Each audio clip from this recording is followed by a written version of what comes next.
Les degrés de la connaissance. L'auteur des Manazil dit que la connaissance comporte 3 degrés et les créatures y sont de 3 groupes.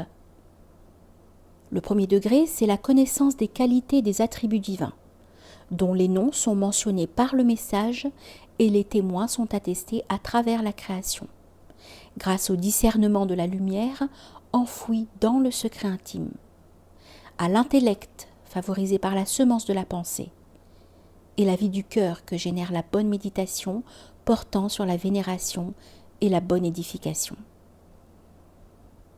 C'est la connaissance des gens du commun qui est absolument nécessaire pour la réalisation des conditions de la certitude. Elle comporte 3 éléments de base. Affirmer les qualités divines telles qu'elles sont nommées, sans anthropomorphisme, nier toute ressemblance à leur sujet, désespérer de pouvoir pénétrer leur fin fond et rechercher leur interprétation. Je dis pour ma part que la différence entre la qualité, sifat, et l'attribut, nat, comporte 3 aspects. Le premier, l'attribut se réalise grâce aux actes qui se renouvellent, comme dans ces 2 paroles divines. Votre Seigneur est Dieu. Il a créé les cieux et la terre en 6 jours. Puis il s'est assis en majesté sur le trône. Il couvre le jour de la nuit qui poursuit celui-ci sans arrêt.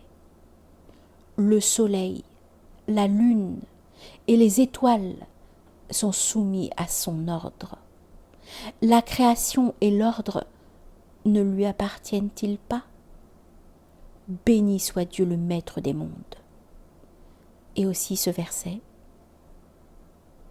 C'est lui qui, de la terre, a fait pour vous un berceau, et il y a tracé des chemins. Peut-être serez-vous bien dirigés. C'est lui qui fait descendre du ciel avec mesure une eau grâce à laquelle nous rendons la vie à une terre morte. Ainsi vous fera-t-on sortir de vos tombes. C'est lui qui a créé toutes les espèces, les vaisseaux et les bêtes de somme. Il existe de nombreux versets dans le même sens. Quant à la qualité, elle est constituée des éléments fondamentaux et nécessaires à l'essence, comme l'atteste cette parole divine. Il est Dieu. Il n'y a de Dieu que lui. Il est celui qui connaît ce qui est caché et ce qui est manifeste. Il est celui qui fait miséricorde, le très miséricordieux. Il est Dieu. Il n'y a de Dieu que lui.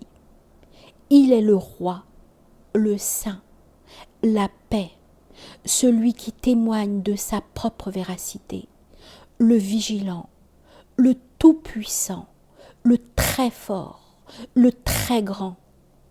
Gloire à Dieu. Il est très éloigné de ce qui lui associe. Il est Dieu, le Créateur, celui qui donne un commencement à toute chose, celui qui façonne. Les noms les plus beaux lui appartiennent. Ce qui est dans les cieux et sur la terre célèbre ses louanges.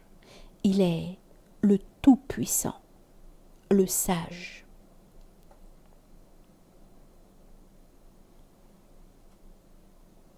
Le deuxième, on n'applique pas aux qualités d'essence le nom des attributs, comme le visage, les mains, le pied, les doigts. Elles s'appellent des sifat, qualités. Et c'est le nom que lui donnent les anciens pieux et la plupart des mutakallimun, les théologiens en islam. Le troisième, les attributs, c'est ce qui manifeste et notoire dans les qualités que tout le monde connaît, tandis que les sifat sont d'ordre général. En somme, la différence entre l'attribut et la qualité est une différence entre le particulier et le général. Pour revenir au sens visé par l'auteur à travers son expression, disons que le serviteur ne s'installe pas dans la connaissance, ni même dans la foi, tant qu'il ne croit pas aux attributs du Seigneur, que sa majesté soit exaltée, et ne le reconnaît pas d'une connaissance qui le fasse sortir des bornes de l'ignorance de son Seigneur.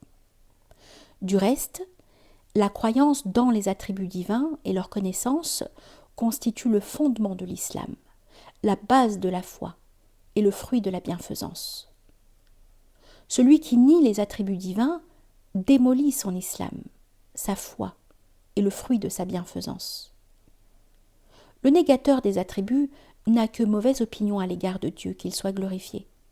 En conséquence, il lui a réservé des menaces qu'il n'a pas réservées à d'autres parmi les polythéistes, les impies et les grands pécheurs, en disant « Vous ne pouviez vous cacher, au point que ni vos oreilles, ni vos yeux, ni votre peau ne puissent témoigner contre vous. »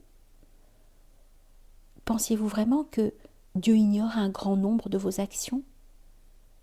Telle était votre pensée sur votre Seigneur. Elle vous a perdu. Vous vous êtes ainsi retrouvé au nombre des perdants. C'est dire que la foi dans les attributs divins, leur connaissance, l'affirmation de leur réalité, l'attachement du cœur à ces qualités divines et leur contemplation constituent le commencement de la voie, son milieu et sa finalité. C'est aussi l'esprit des aspirants, leur chamelier pour atteindre le but, le moteur de leur résolution lorsqu'ils se relâchent et le catalyseur de leurs ambitions lorsqu'ils se laissent aller. Reprenons maintenant l'explication de l'expression de l'auteur au sujet des attributs divins à ce premier degré de connaissance. Il a indiqué que l'affirmation de ceux-ci est attestée par la révélation venue de Dieu grâce à son messager, alayhi salatu wassalam, par l'essence grâce auquel celui qui possède le discernement contemple les effets de la création, en inférant à partir d'elle les qualités du Créateur par l'intellect, dont la vie est devenue agréable et douce grâce à la récolte de la méditation et de la réflexion, et par l'examen attentif qui tourne autour de la révérence et de l'édification. En effet, l'épreuve que recèle la création de Dieu constitue l'autre moyen pour affirmer les attributs divins, car la créature elle-même atteste et prouve l'existence de son Créateur, sa vie, sa toute-puissance, sa science et sa volonté.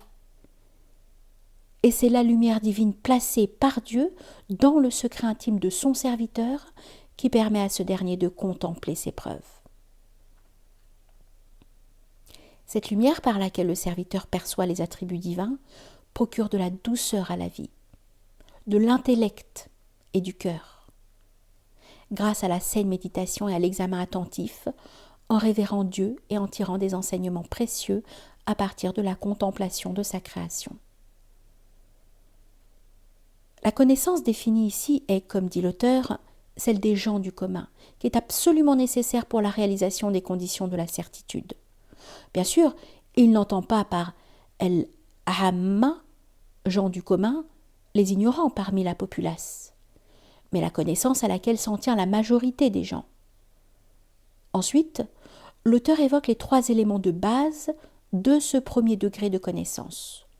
Le premier consiste donc à affirmer l'attribut divin sans négation et réfutation, puis le deuxième est de ne pas outrepasser pour chaque attribut le nom particulier par lequel Dieu l'a désigné. Ainsi, on doit respecter le nom de la même façon qu'on respecte l'attribut, sans le nier ou changer son nom. Le troisième consiste à ne pas le comparer à la créature, car Dieu, qu'il soit glorifié, ne ressemble à rien dans son essence, dans ses qualités, dans ses actes.